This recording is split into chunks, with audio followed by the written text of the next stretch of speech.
Hoy a hablar de Oseas. Es,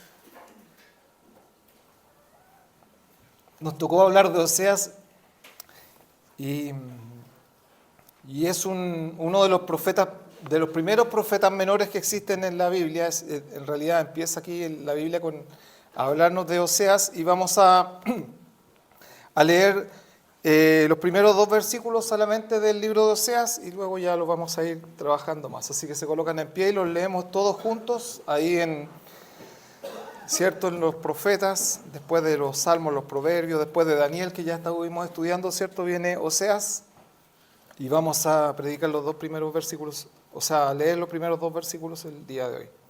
Todos juntos dice: palabra de Jehová que fue a Oseas, hijo de Beeri, en días de Osías, Joatán, Acaz y Ezequías, reyes de Judá, y en días de Jeroboam, hijo de Joás, rey de Israel.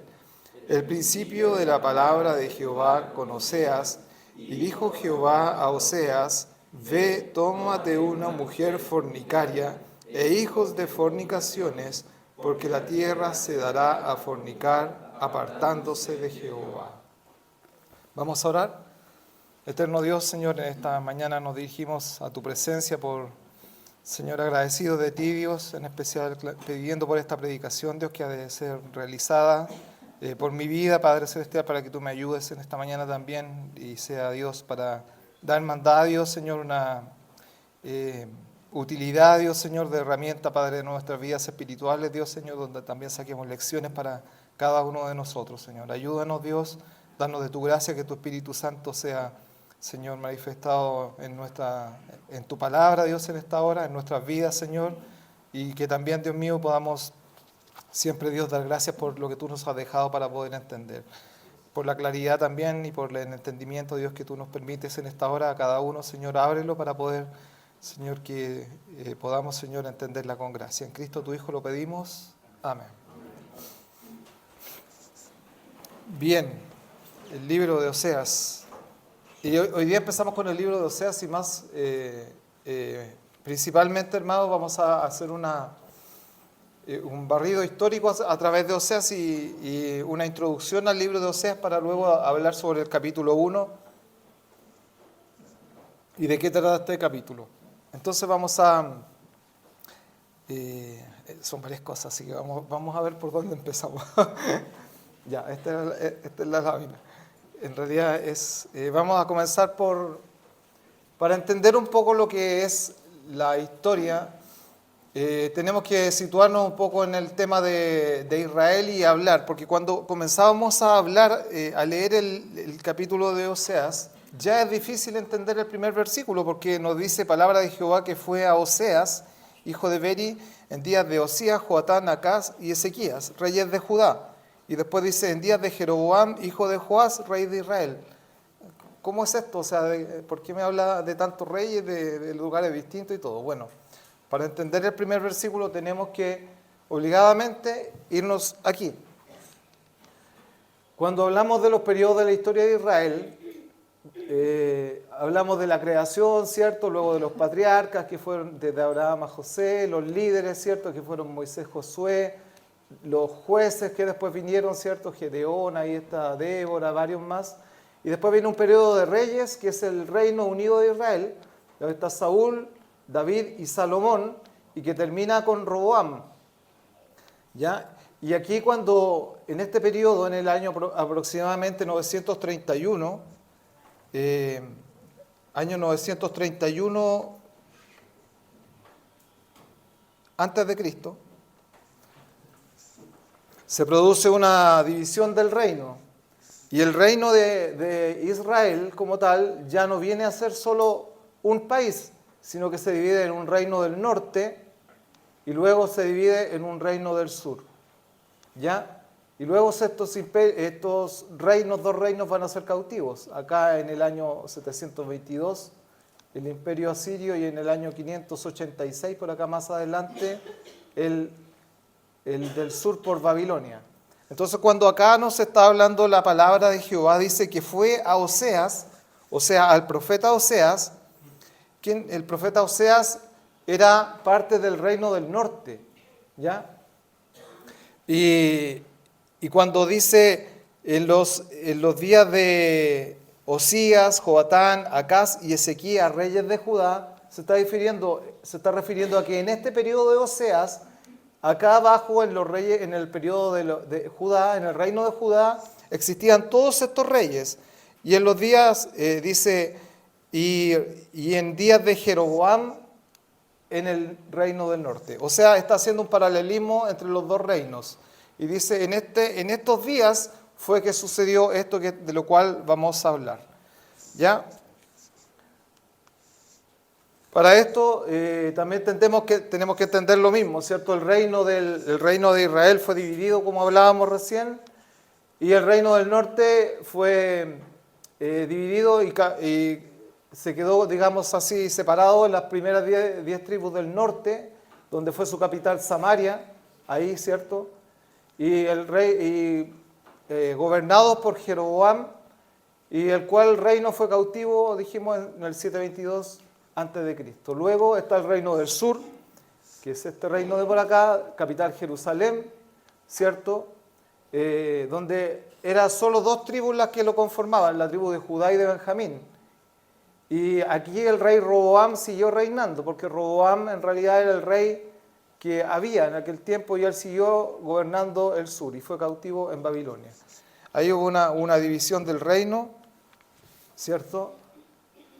Y aquí hay un periodo de historia de los profetas.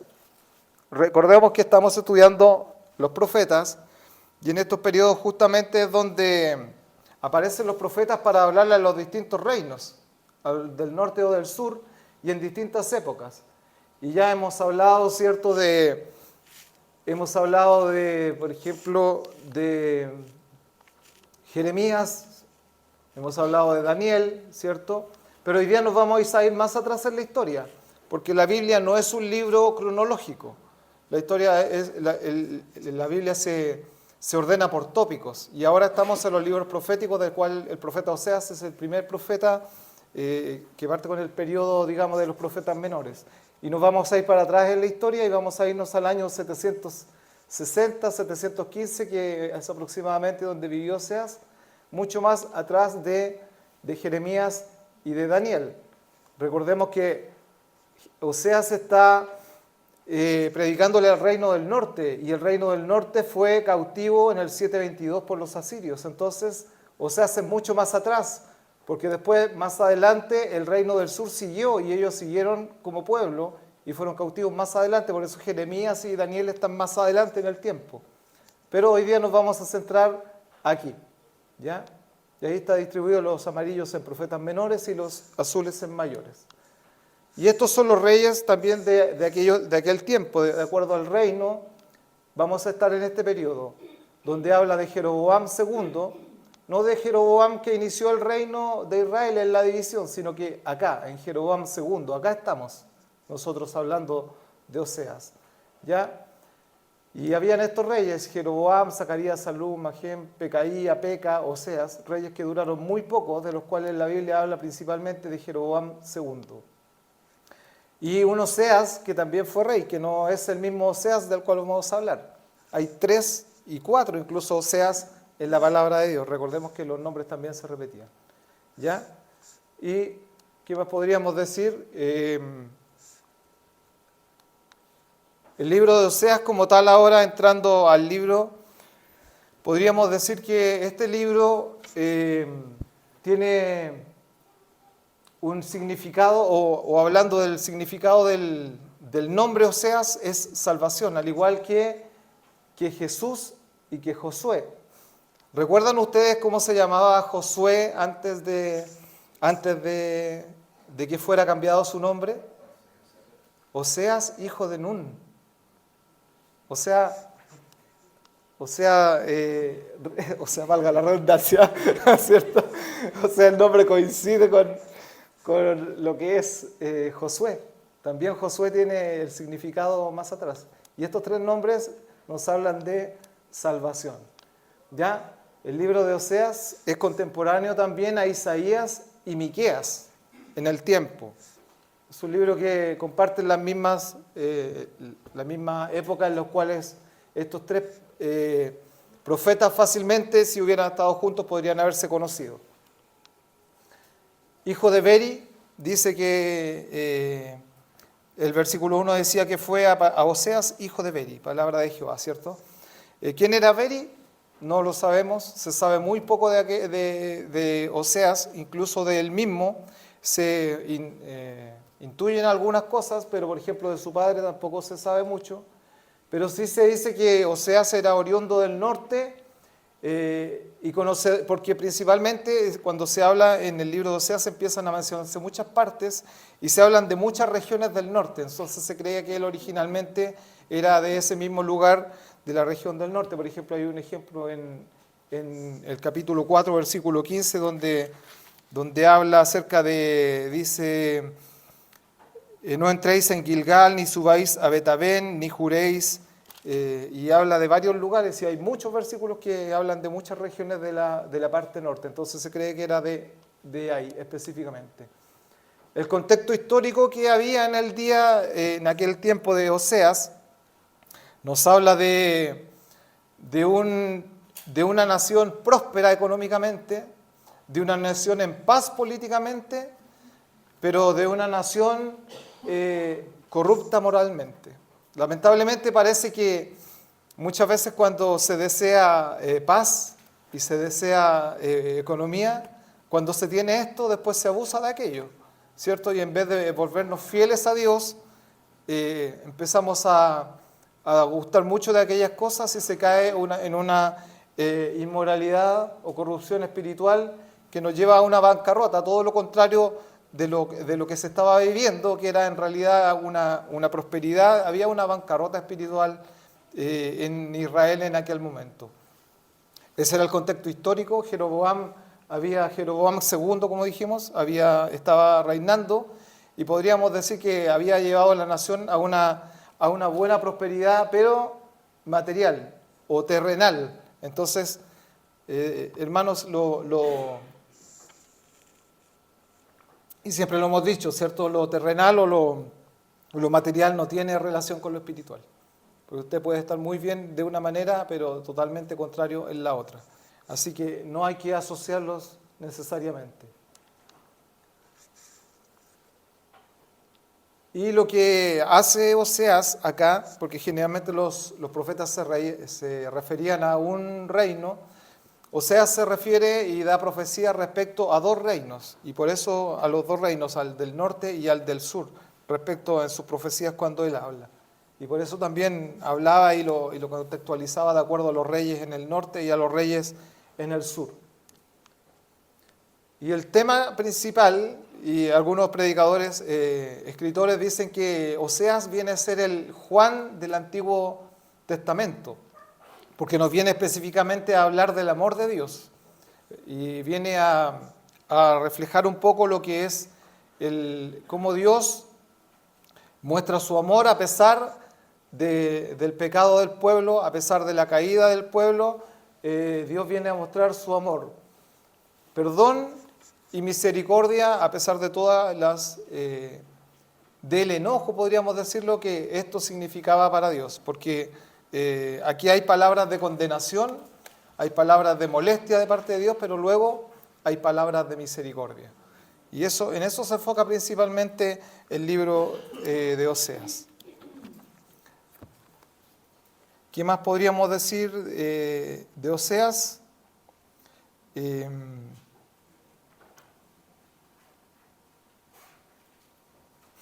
Bueno, que el tema del libro como tal, específicamente, nos habla del amor de su pueblo, a pesar de que cuál era el peor pecado que estaba habiendo, era la idolatría existente en la región. Y una corrupción moral de todo tipo, pero una idolatría que estaba hablándonos acerca de buscar otros dioses, teniendo a Jehová como el Dios de Israel, se buscaba tener otros dioses pensando que podía ser mejor aquella situación. Y por eso este libro nos habla de infidelidad, y nos habla de fornicación, nos habla de adulterio, porque a eso se refiere. Muchas veces en la palabra de Dios nos dice que adúlteros y adúlteras trata la palabra de Dios, pero no necesariamente porque su condición matrimonial lo sea, sino que porque es una condición también espiritual de la cual habla la palabra de Dios, y específicamente en este libro se refleja de esa forma. Y Dios lo hace y lo muestra y lo compara con un matrimonio. Y nos habla de esta idolatría espiritual en la cual estamos como hijos de Dios, ¿cierto? Como esposa también de Cristo, estamos siendo infieles a Dios en muchas situaciones, en las cuales estamos buscando otros dioses que nos alejan de ser fieles a nuestro real Dios. Y ese es el principal objetivo de este libro. Y Gomer, en realidad, que es... hay dos personajes principales acá, que es Oseas, que viene a ser el profeta, y viene a ser luego no solamente un profeta que explica o que trae palabra al pueblo, sino que viene a ser un personaje principal en la historia misma. Él viene a ser parte de la historia, no solo trae un mensaje, sino que viene a ser parte de esta historia en la cual Dios quiere hacer una similitud entre la vida de Oseas y el pueblo de Israel. Y Oseas viene a ser en parte Dios, un ejemplo como Dios, y Gomer, la esposa que Oseas adquiere, viene a ser en parte Israel. Entonces es un paralelismo que se produce para reflejar lo que era el pueblo de Israel en aquel tiempo. Ahora, podríamos decir que la historia nos habla de que Oseas y Jeremías fueron totalmente contrarios en cuanto a lo que se les pidió. ¿Recuerdan qué le dice Dios a Jeremías respecto al matrimonio? ¿Qué le dice? Jeremías no se podía casar. Jeremías tenía que permanecer soltero. Esa era la orden que Dios le dio. Pero acá, cuando empezamos a leer el libro de Oseas, es todo lo contrario. En el versículo 2 vemos que Dios le ordena a Oseas que se case. Y le ordena que se case con una mujer fornicaria. Vaya petición, ¿cierto? Muchos por ahí, escritores y todo, algunos dicen, no, si esta es una alegoría, es una forma de mostrar un ejemplo y todo, pero bíblicamente, ya a la luz de varios escritores, o sea, varios estudiosos de la palabra de Dios, dicen que esto fue una historia real y no es alegoría en ningún caso, sino que es real como lo cuenta la palabra de Dios por cómo se da la historia, y no es solamente una forma de ejemplo. Así que eso principalmente. Y vamos a avanzar con el bosquejo del libro. El libro como tal tiene las siguientes partes. Una parte, principalmente dos partes.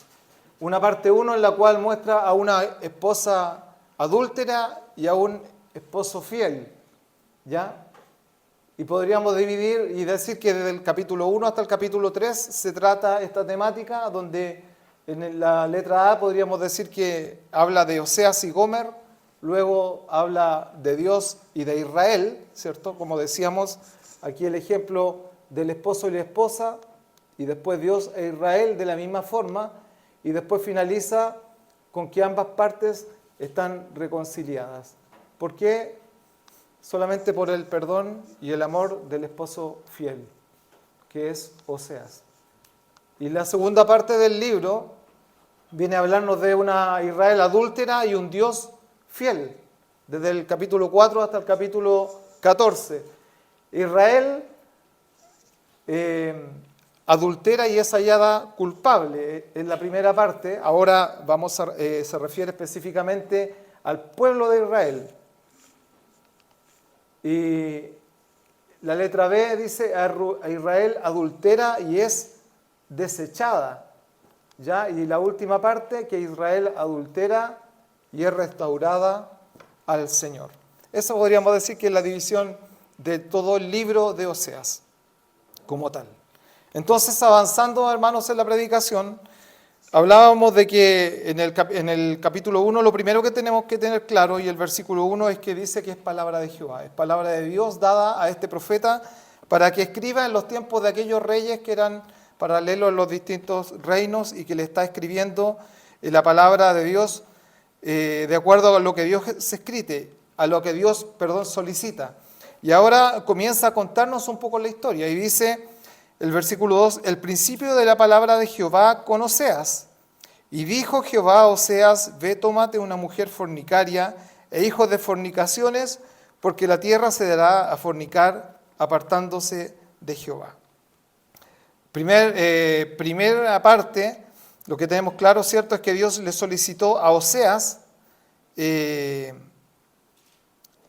principio de la palabra de Jehová dice, y dijo Jehová a Oseas, o sea, es una orden de Jehová, ¿ya? Y esto lo quiero comentar y lo voy a comentar. Oseas capítulo 1, versículo 2, la versión 1909, que es nuestra versión, que leemos, ¿cierto? El principio de la palabra de Jehová con Oseas, y dijo Jehová a Oseas, o sea, aquí en este dijo Jehová a Oseas, Dios está ordenando a Oseas que él vaya y tome una mujer fornicaria, ¿cierto? Es bastante, diríamos, bastante contradictorio en lo que podríamos pensar que Dios quiere para cualquier persona, porque uno generalmente busca la santidad en Jehová, pero acá le está diciendo, no, búscate una mujer fornicaria, ¿cierto? Cuando nos habla de fornicario en la palabra de Dios, es una persona que tiene relaciones sexuales fuera del matrimonio, o cuando habla del adulterio es una persona casada que tiene relaciones fuera del matrimonio. Pero todo a esto se refiere a la infidelidad de una relación que está consolidada, ¿ya? De una relación en la cual debiéramos ser fieles el uno al otro. Entonces nos está hablando y dice, cásate con una mujer que sea infiel. Y es un poco contradictorio. Y les voy a contar una historia. Yo estudio entre una pieza de trabajo que tenemos ahí en la casa, y lo otro en la noche de repente leo la Biblia en la cama, ahí en el velador. Entonces estaba estudiando en la pieza y generalmente tengo la Biblia SBT, que me gusta mucho por su traducción más fácil para poder estudiar. Entonces tomé la Biblia SBT y empecé a leer Oseas y yo decía, pero ¿y dónde dice que Dios le dijo a Oseas que se casara con una mujer? Y miren, hermanos, con lo que me topé. Si nosotros vemos Oseas 1.2 en la versión 1909, este es el versículo. Pero Oseas 1.2 en la versión SBT, que es la de la Sociedad Bíblica Trinitaria, que es una versión buena y nueva, esto dice, el principio de la palabra de Jehová por medio de Oseas. Y luego continúa el versículo número 3. Pero se omite totalmente la parte donde dice que Dios le ordena a Oseas. Entonces yo decía, ¿y dónde dice que Dios le ordena a Oseas? Si fue a la Biblia nuestra, ahí estaba. ¿Sí? Entonces cuidado con las versiones, hermanos, también. Porque en realidad nosotros tenemos nuestra versión y en la primera, a mí me gusta mucho la SBT, pero ya he encontrado 2 errores. Entonces, que también cuando se habla de la pitonisa de Endor, también hay otro error ahí, no la menciona como pitonisa. Y esto es un error grave, hermanos, porque aquí nos está diciendo solamente que la palabra de Jehová por medio de Oseas, y luego cuenta en el versículo 3 que fue Oseas y tomó a Gomer por esposa. En ningún caso Dios le ordenó, según esta versión, que él tomara una esposa. Fui a todas las versiones luego a verificar, la mayoría de las versiones, y en todas habla que Dios le ordena a Oseas que tome por esposa a Gomer. Entonces no sé por qué esta versión hace esta diferencia tan grande. Pero cuidado, hermanos, solamente eso quería comentar al respecto. Bien, solo eso. Solo eso. Bueno, y luego, para continuar con la historia, hermanos, porque la historia continúa, ¿cierto? Y lo que podemos decir es que en la Biblia habían 3 Oseas, pero nos vamos a situar en el profeta Oseas. El Oseas del profeta, el Oseas hijo de Nun, del cual habíamos hablado, o el Oseas rey, que también está en el mismo periodo de Oseas. Entonces, aquí hay que entender que Oseas es el profeta del cual estamos hablando. Bueno, y hay otro Oseas por ahí en otra parte de la historia, pero no tiene relación con esto tampoco.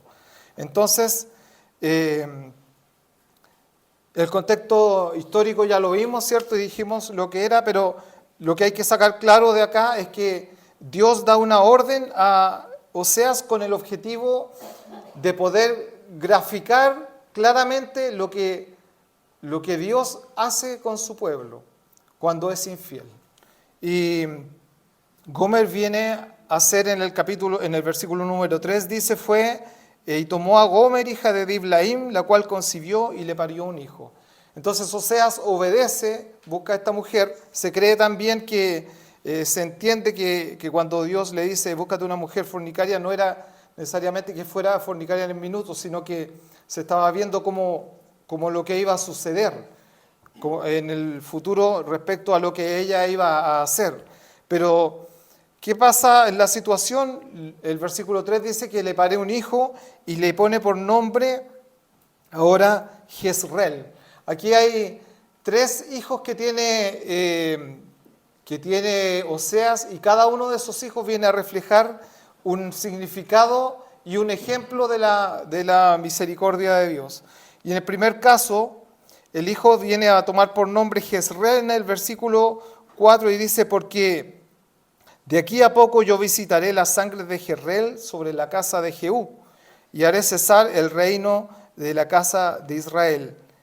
Que nos viene aquí también un poco a hablar lo que se había vivido y lo que era el reino o la ciudad de Jezreel. ¿Qué es lo que es Jezreel? Jezreel es un valle que está en el norte de Israel. Recordemos que estamos hablando de la parte norte de Israel, que está que es una zona de valles y se mezcla siempre con la tierra de ahí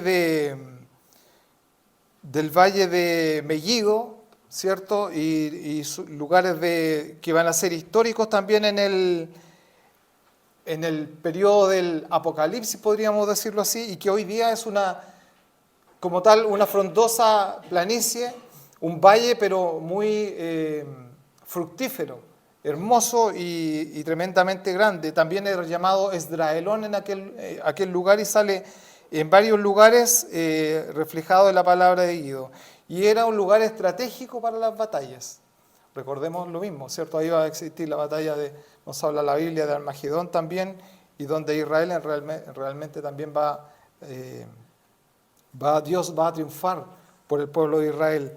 Entonces, lo que nos habla acá, y cuando dice que va a visitar la sangre de Jezreel sobre la casa de Jehú, nos habla, este libro es paralelo, podríamos llevarlo en paralelo también al libro de Segunda de Reyes.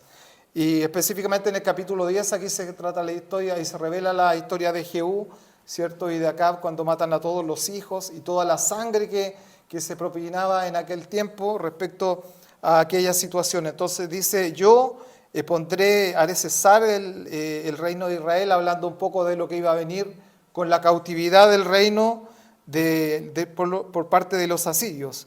Dice, y acaecerá que en aquel día, dice, yo quebraré el arco de Israel en el valle de Jezreel. Cuando habla que quebraré el arco, no se está hablando de métodos de guerra, de principales armas o principales formas de las batallas que tenían los israelitas. Entonces, en realidad lo que hace con este nombre de hijo, o con este hijo que había nacido de una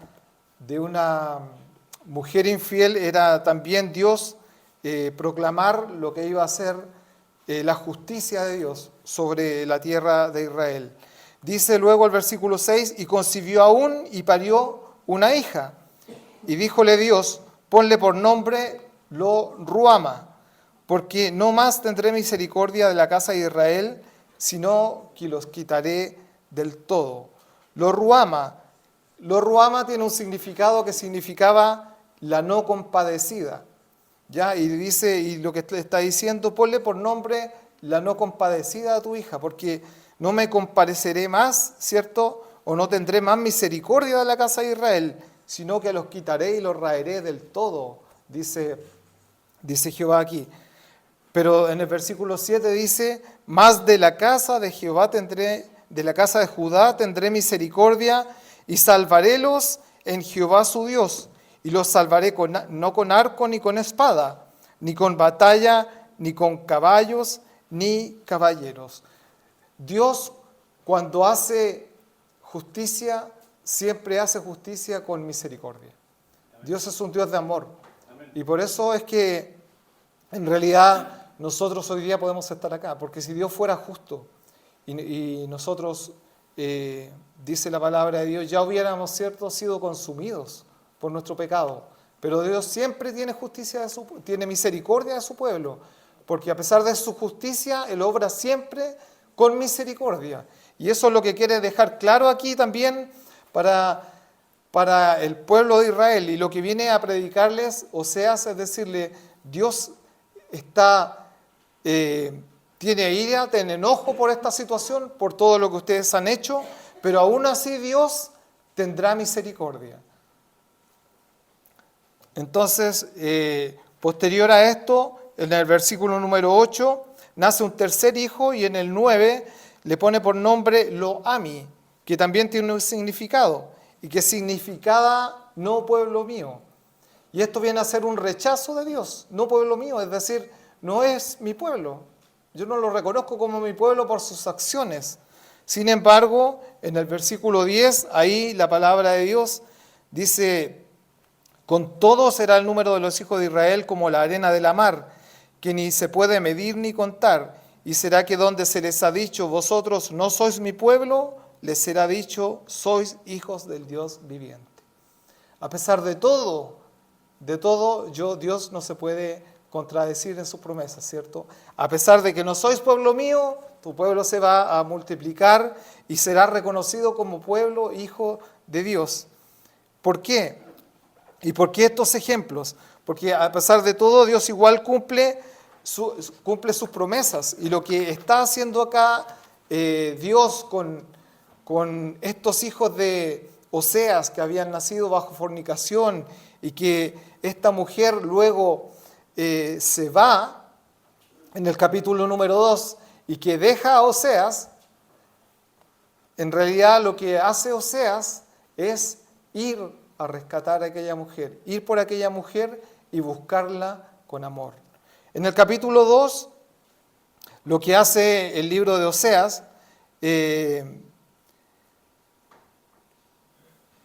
o lo que cuenta el libro de Oseas, es específicamente justamente esto, que aquella mujer, en el versículo 5 dice, porque su madre fornificó, la que los engendró fue avergonzada, porque dijo, iré tras mis amantes que me dan mi pan y mi agua, mi lana y mi lino, mi aceite y mi bebida. Ese era el objetivo de aquella mujer, ir tras sus amantes, ¿cierto? Que buscando mejor prosperidad, buscando tener algo mejor para su vida. Y muchas veces nosotros actuamos así, hermanos. El pueblo de Dios actúa así. Muchas veces nos enojamos con Dios y vamos tras otros dioses buscando alguna cosa que queremos o esperando encontrar algo mejor. Creo que a varios podríamos decir que nos ha pasado eso, o hemos tratado a veces o de buscar alguna forma mejor en la vida, que nos vaya mejor, otras posibilidades, tal vez lejos de la iglesia, tal vez lejos de Dios, y en realidad nos vamos a dar cuenta al final del capítulo número 2 que eso no es real para un hijo de Dios. Cuando seguimos leyendo el capítulo número 2, en el versículo número 6 nos damos cuenta que ella no logra sus objetivos, que Dios pone tropiezo, Dios mismo pone tropiezo a los objetivos de esta mujer en el versículo número 6, y ella lo que decide al final es volver a su marido. Si uno lee el 6 y el 7 dice, por tanto, he aquí, yo cerco tu camino con espinas y cercaré con seto, y no hallará sus caminos, y seguirá sus amantes y no los alcanzará, buscarálos y no los hallará. Entonces dirá, iré y volveréme a mi primer marido, porque mejor me iba entonces que ahora. Hermanos, Dios, no hay nada mejor que Dios para su pueblo. Nada, no podemos encontrar nada mejor que Dios. A veces podemos ver cosas despampanantes o deslumbrarnos con el mundo y todo lo que vive, pero no hay nada mejor que estar al lado de Dios y que ser fiel a Dios. A pesar de que a veces pensamos que no tenemos el suficiente pan, la suficiente agua, la suficiente lana, el suficiente lino, ni el aceite, ni la bebida. Quisiéramos más, pero no hay nada mejor fuera de Dios que estar bajo su amparo. Y dice que esta mujer vuelve ahora y dice, voy a volver a mi marido, porque no he encontrado nada mejor fuera de él.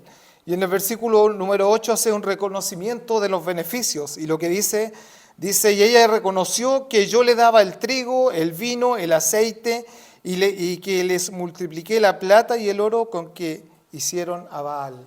Ella reconoció que todo lo que yo le daba al final, y tras eso mismo se fue tras Baal, pero ella termina reconociendo, ella, Israel, o ella, nosotros, ¿cierto? Porque este es un mensaje también a la iglesia de hoy en día. ¿Y por qué? Porque en los versículos 9 al 13 dice que ¿cuál fue el problema? Era que se olvidaba de Dios. Dice, ella se olvidaba de mí, el resumen de los versículos 9 al 13. Y en el versículo del 19 al 20 dice, ahora dice, te desposaré con misericordia para siempre y te desposaré con fe y conocerás realmente a Jehová. Oseas fue un hombre de misericordia que luego de haber visto todo lo que sufrió y tal vez la burla de muchos alrededor, ¿cierto? Y ver que su esposa se iba, fornicaba y lo dejaba con sus hijos y todo el sufrimiento que ello conlleva, Oseas obró con misericordia y aceptó nuevamente a su esposa y la trató con amor.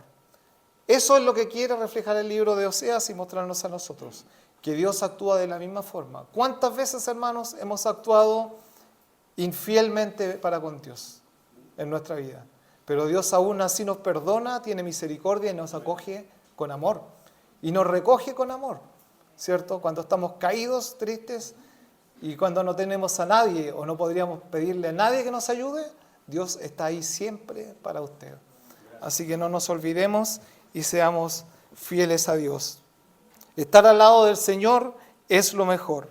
Podríamos decir que en la historia, en la Biblia, hay una historia del hijo pródigo, que es aquel que se va y vuelve a su padre. Pero también esta podríamos definirla como la historia de una mujer pródiga, que se va y vuelve a su esposo. Dios les bendiga, hermanos, y vamos a orar. Eterno Dios, gracias por tu palabra, Señor, porque solo nos muestra hoy que eres bueno. Señor, eres bueno, Dios, en las dificultades, en las necesidades y aún en nuestra infidelidad, Señor. Gracias por tu amor, porque Señor, siempre nos tienes presente y aun cuando caemos estás y vas tras nosotros, Señor. Ayúdanos, Señor, y sé, Dios mío, para nosotros, Dios, el buen pastor que necesitamos, y ayúdanos cada día como iglesia a serte fiel también. En Cristo tu Hijo lo pedimos. Amén.